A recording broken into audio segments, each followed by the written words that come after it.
प्राचीन धार्मिक ग्रंथानुसार मार्गशीर्ष महिन्याला धार्मिक कार्यासाठी विशेष महत्त्व दिलं जातं. त्यामुळे हा महिना अतिशय शुभ मानला जातो. या महिन्यापासून सत्ययुग सुरू झाल्याचं सांगितलं जातं. त्यामुळे या महिन्यात पूजेसारखे शुभ कार्य अधिक फलदायी ठरतं.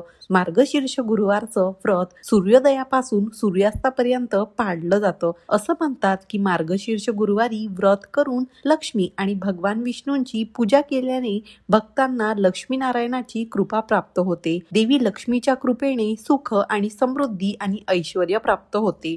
लक्ष्मीनारायणाचा आशीर्वाद घेण्यासाठी नवविवाहित जोडपे ही या दिवशी उपवास करतात. त्याचबरोबर मनातील सर्व इच्छा पूर्ण करण्याच्या हेतूने मार्गशीर्ष गुरुवारचं हे व्रत करण्याची पद्धत आहे. या व्रताची सुरुवात मार्गशीर्ष महिन्यातील पहिल्या गुरुवारी होते आणि शेवटच्या गुरुवारी उद्यापन केलं जातं. मार्गशीर्ष महिना चालू झालेला आहे. हिंदू धर्मात 12 महिने प्रत्येक देवतेला समर्पित असतात. त्यामुळे श्रावण महिन्याप्रमाणे मार्गशीर्ष महिन्यालाही तितकेच महत्व आहे. मार्गशीर्ष महिना हा भगवान श्रीकृष्णांचा आवडता महिना असल्याचे मानले जाते. तसेच या महिन्यात दर गुरुवारी महालक्ष्मी मातेचे व्रत केले जाते. यंदा मार्गशीर्ष महिना हा 21 डिसेंबर 2025 पासून सुरू झालेला आहे. या महिन्यात 4 मार्गशीर्ष गुरुवार साजरे केले जाणार आहेत. पण यंदा कोणत्या तारखेला गुरुवार असतील, तसेच या गुरुवारच्या व्रताचे महत्व, पूजाविधी काय असणार आहे, त्याचबरोबर या व्रताचे नियम काय असणार आहे, या आजचं उद्यापन आपण कोणत्या दिवशी करायचं,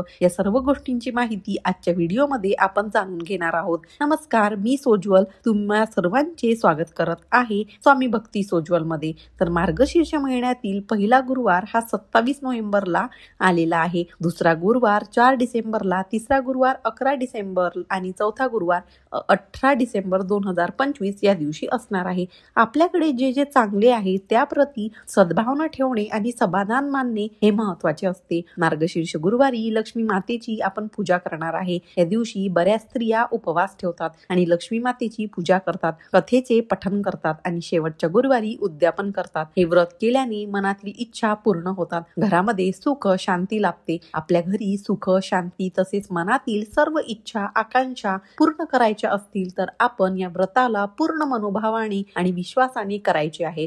श्री महालक्ष्मी माता आपल्या कुटुंबावरती आणि आपल्यावरती कायम त्यांची कृपा दृष्टी ठेवेल. महालक्ष्मी व्रत कसे करावे? पहाटे लवकर उठून आंघोळ करायची आहे, स्वच्छ वस्त्र परिधान करायचे आहे आणि व्रताचा संकल्प घ्यायचा आहे. अंगणात आणि पूजेच्या ठिकाणी रांगोळी काढायची आहे. त्यामध्ये माता लक्ष्मीची पावले काढायची आहे. यानंतर माता लक्ष्मीचे आसन सजवायचे आहे. व्रताची सुरुवात मार्गशीर्ष महिन्यातील पहिल्या गुरुवारी करायची आहे आणि उद्यापन हे शेवटच्या गुरुवारी करायचं आहे. हे व्रत कोणतीही कन्या व सवाष्ण स्त्री किंवा पुरुष करू शकतात. व्रत करणाऱ्या स्त्रीने बुधवारी सूर्यास्तापासून शुक्रवारी सूर्योदयापर्यंत कांदा लसूण मांसाहार आपल्याला टाळायचा आहे. हे व्रत करणाऱ्या स्त्रियांनी केवळ पाणी दूध आणि फळांचे सेवन करावे. रात्री कुटुंबासह मिष्टान्न व फलाहाराचे भोजन करावे. पूजा करताना आणि कहाणी वाचताना मन शांत आणि आनंद असावे. व्रताच्या दिवशी घरातील वातावरण आनंदी असावे. पूजा करण्यात असमर्थ असल्यास एखाद्या इतर भक्ताकडून पूजा करावी. मात्र उपवास आपण स्वतः करायचा आहे. लक्ष्मी धनसंपत्ती प्राप्तीसाठी पुरुष भक्त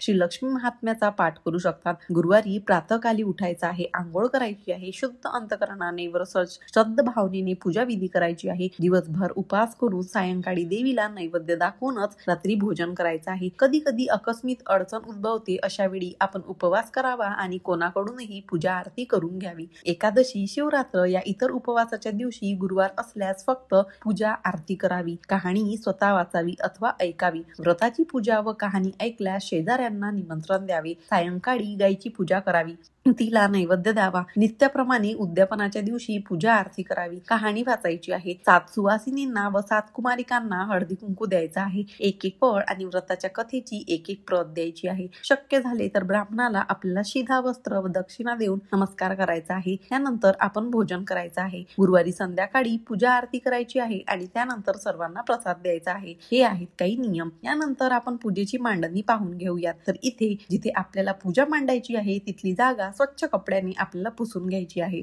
त्यानंतर तिथे चौरंग मांडायचा आहे, लाल वस्त्र अंथरायचं आहे. त्यानंतर सर्वप्रथम आपल्याला दीप प्रज्वलन करून घ्यायचं आहे. अक्षदांचं आसन देऊन त्याच्यावरती आपल्याला दिवा ठेवायचा आहे आणि सर्वप्रथम दिवा लावून घ्यायचा आहे. इथे मी समय लावून घेत आहे. दिव्याला हळदी कुंकू वाहून घ्यायचा आहे, फुलं वाहून घ्यायची आहे. नमस्कार करून आपल्याला पूजेला सुरुवात करायची आहे. त्यानंतर सर्वप्रथम आपण गणेश पूजा करून घेणार आहोत. गणपती बाप्पांना सर्वप्रथम पाण्याने त्यानंतर पंचामृताने आपल्याला अभिषेक करून घ्यायचा आहे. देवघरामध्ये आधीच आपण जर गणपती पूजन आणि सर्व देवांचे पूजन केले असेल तर आपण अशी वेगळी पूजा करण्याची गरज नाही. तर पूजा मांडणीमध्ये मी तुम्हाला दाखवण्यासाठी इथे अशी गणेशाची पूजा करत आहे. देवघरामध्ये जर देवपूजा झाली असेल तर सर्व देवांना नमस्कार करून आपण महालक्ष्मी देवीची पूजा मांडणी करायची आहे. वक्रतुंड महाकाय सूर्यकोटी समप्रभ निर्विघ्नेम कुरु मे देव सर्व कार्येषु सर्वदा. स्वच्छ कपड्याने आपल्याला गणपती बाप्पांची मूर्ती कोरडी करून घ्यायची आहे. त्यानंतर इथे एका छोट्या तामणामध्ये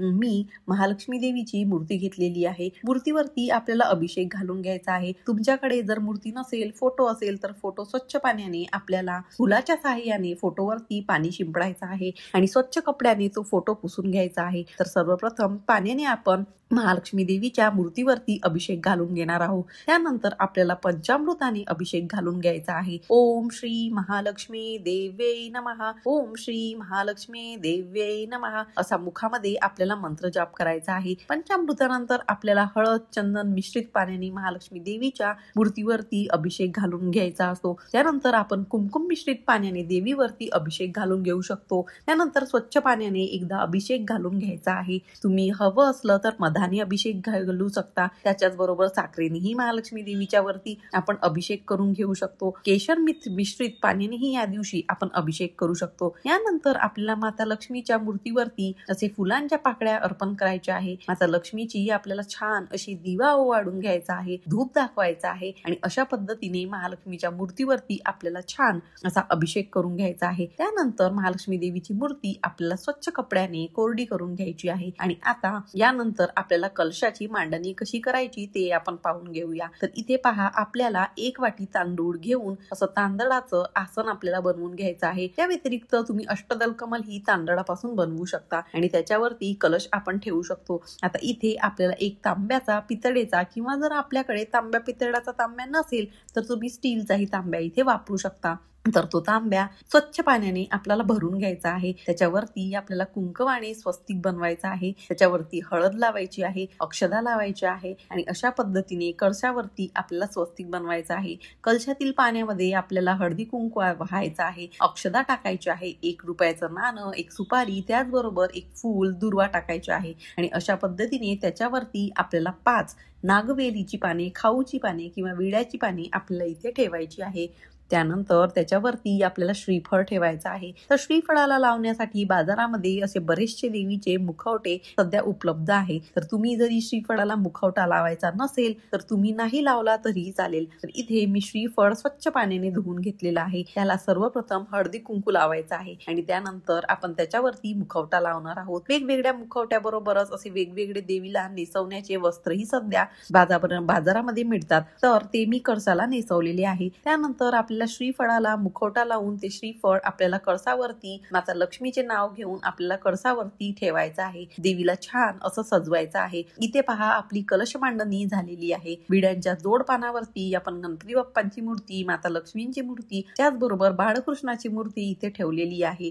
त्यांची छान छान अशी पूजा करून घेतलेली आहे. त्याचबरोबर देवीला आपल्याला सर्व सौभाग्य अलंकार असतात तेही अर्पण करायचे आहेत. या दिवशी जर आपल्याला कमळाचे फूल मिळाले तर ते माता लक्ष्मीला आपण नक्कीच अर्पण करायचं आहे. पूजेमध्ये घेतलेल्या सर्व गोष्टींचा इथे आपल्याला समावेश करायचा आहे. त्याच्यामध्ये श्रीयंत्र आहे, त्याचबरोबर कमळगट्ट्याची माळ आहे किंवा तुमच्याकडे शंख असेल, सर्व गोष्टींची पूजा आपल्याला इथे पूजेमध्ये करायची आहे. कळसापुढे आपल्याला विडा ठेवायचा आहे. खोबरे, खारीक, बदाम, इतर फळे, खडी साखर किंवा गूळ ठेवायचा आहे. माता लक्ष्मीला वेगवेगळे पदार्थ अर्पण करायचे आहे. असे मानले जाते की मार्गशीर्ष महिन्यातील प्रत्येक गुरुवारी वेगवेगळे पदार्थ अर्पण केल्याने देवी लक्ष्मीची कृपा आपल्याला प्राप्त होते. संध्याकाळी पुन्हा माता लक्ष्मीची पूजा करायची आहे, दिवा लावायचा आहे. घराबाहेर आणि अंगणातही आपल्याला दिवा ठेवायचा आहे. महालक्ष्मी देवीची कहाणी वाचायची आहे. पूजेनंतर प्रसाद वाटून घ्यायचा आहे. मार्गशीर्ष महिन्यातील सर्व गुरुवार असे व्रत करावे आणि शेवटच्या दिवशी आपल्याला उद्यापन करायचं आहे. पूजेच्या संध्याकाळी माता लक्ष्मींना मिष्टांचा नैवेद्य दाखवावा.